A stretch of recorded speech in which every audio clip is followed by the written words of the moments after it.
just looked at the clock, and it's time for 10 minutes with Barb and Ron. And I'm Ron Rogers, and with me, I've got...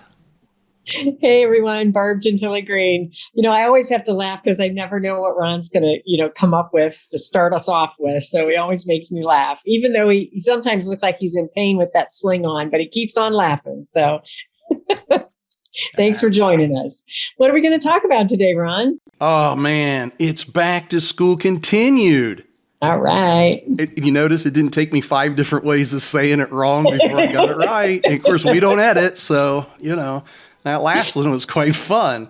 Kind of got in the rut and couldn't get out. So anyway, so you know what? Let's focus in on universal design for learning and let's pick a principle and just go at it. So let's think action and expression. Let's just kind of focus in on action and expression and talk about, if we're really looking at the universal design for learning framework, what are some things we might want to do at the beginning of the year? And some of these might be first day items, could be first week items. Yes, that's a great place. I love the idea. I love the idea of starting with action and expression. So what's one of the checkpoints that you think applies right away to the first of the year? Okay, so executive functions, when I think about, how our students' brains work and how our brains work and everything, goal setting has always been one of the important ones, whether it's elementary kids, whether it's middle school kids or high school kids. Sometimes, it's really hard for some students to see past one day. They take one day at a time. If some kids need to make goals one day at a time, Barb. Right. Absolutely. And some days that's all I can do too, Ron, is some days it's 1 hour. So, right. How the context changes us, right? It is. We might have to do it in smaller chunks, but so the first of the year for goal setting is a really interesting idea there. So, you know what? So as we think about our students and we think about maybe a goal, we could set why not all of us set a goal for one day? We set a goal for today, and then maybe we think about that and we think, well, what's a goal from that we might be able to set for a week? And then eventually maybe we can set some goals for a month and then a year. Maybe we can have some end of the year goals, things that we can see, that we never thought was going to ever be possible that we could do. As an elementary student, maybe I set a reading goal that's just way out there and, even see how we do. It should be realistic, of course, but we can also make some fun ones too that are just, depending on how some kids feel. But we start small and we go big, and then maybe we can link some other things to it. Maybe the students will come up with some ideas of goals they want to, make. Yeah. Ron, right away, my mind went to, of course, we're in Ohio. And so I'm very familiar with the Ohio Teacher Evaluation System rubric.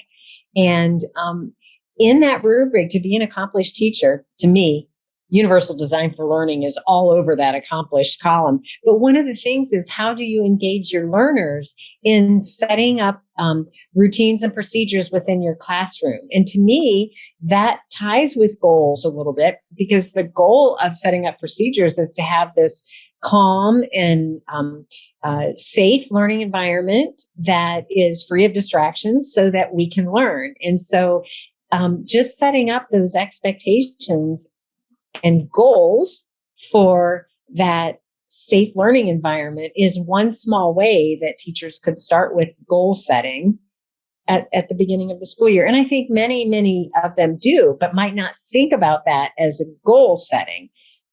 But we could quickly monitor our goals if we knew clearly what they were in terms of classroom procedures. Well, I like the way you said monitoring, because you know what? That's another one that's kind of on the list, is monitoring. And you just mentioned monitoring, and I'm not sure if you're thinking teachers could monitor or maybe the students self-monitor. And, if I'm the teacher, I'm going to set some goals for myself, and I'm going to be transparent and make sure the students are just aware of my goals as I am of theirs, and they are of each other's. Because this is going to be a team effort. We got to build team right from the day one. We're out there to help each other, not to hurt each other. Right. It's Right. Oh, I think that's brilliant, Ron. It is really about all that, monitoring my own, helping students monitor their own, helping students with each other. That is what it's all about. And that, that collaboration piece that's such a huge part of UDL can come into play when we're monitoring our goals. And so I think too, when you think about kids giving feedback to other kids about, maybe let's just stick with the class goals for now. It helps us become adults who can have this kind of discourse in a very respectful way. Maybe Ron, let's say you were really acting up on a 10 minutes with Barb and Ron video, and I had to give you a little feedback. If I knew how to do that from the get-go, starting in kindergarten, that's going to be a very easy and natural thing to do. So I think that I lost where I was going with that, except I think it's about collaboration, right? It is. And I'm glad you lost where you were going for once, because usually it's always me. So you're making me feel pretty good. And that leads right into where maybe you were thinking too. But another piece of that's planning and strategy. Planning and strategy. I can't tell you how many times well, you could probably imagine, but I can't tell you how many times when sometimes a student would come up and say, Mr. Rogers, I think if we did it this way and then this way, the other kids would all benefit more and it would be smoother. And I always would, they'd look at me and they'd say, what do you think? And I'd be like, let's try it. Why not try it? And if it works better, the student feels great, but we'd have to try it because they suggested it, and right. It's like Honda of America. Honda became so strong because they listened to the employees on the line and made changes. And that's what, helped them so much become the company that they are. So feedback is important. So that's teacher feedback. I like teacher feedback from students. Some may not, but I do. Yeah. And I do think that's something that we could do more of, seeking that feedback from our students. So often I hear, I just can't seem to motivate my students in my classroom. What tricks do you have for motivation? And I always say success breeds motivation. If I am successful, I am going to be more motivated to come back tomorrow and try again. And so what better way to be successful than to share my ideas about what would help me be more successful or help my classmates be more successful. So here we are. We've given student feedback and voice. It could change motivation. It could change engagement, another UDL principle. So it could. And students, all students, they like to think about strategy. So by introducing strategy right at the beginning and then giving them some examples of how strategy can help in a conversation, a lot of times will help a lot of the kids that have kind of short wicks or fast tempers to step back a little and think, strategy here. Is there a strategy that I might use? And then pull one out. And it's kind of like a tool belt. I think of it as a tool belt when it comes to strategies.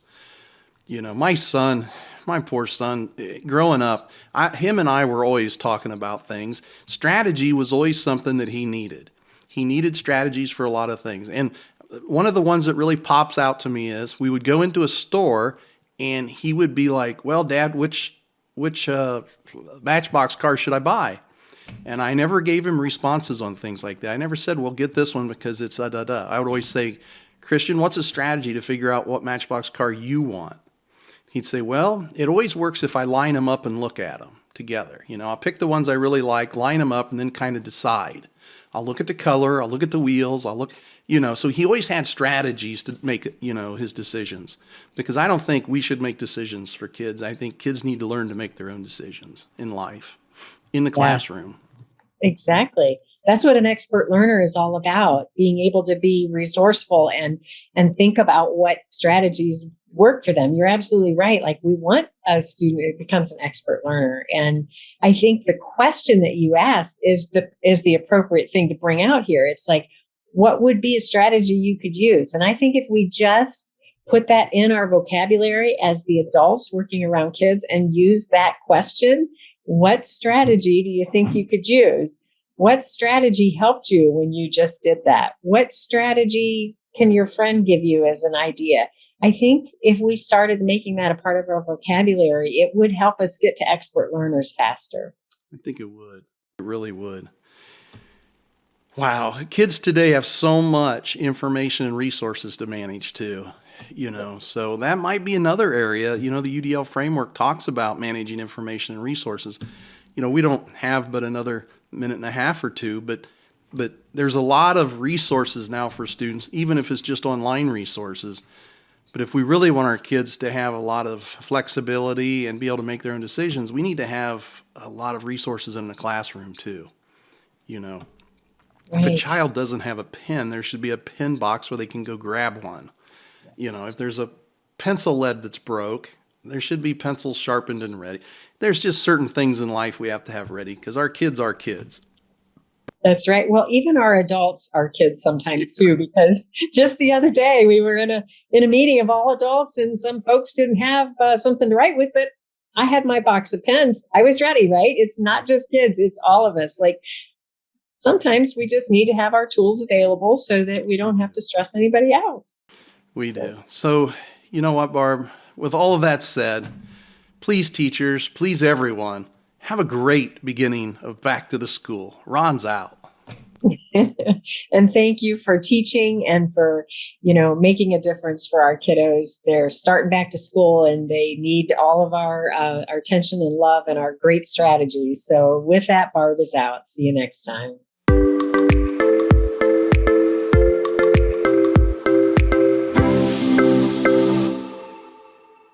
YouTube, please subscribe. Like, comment, and share.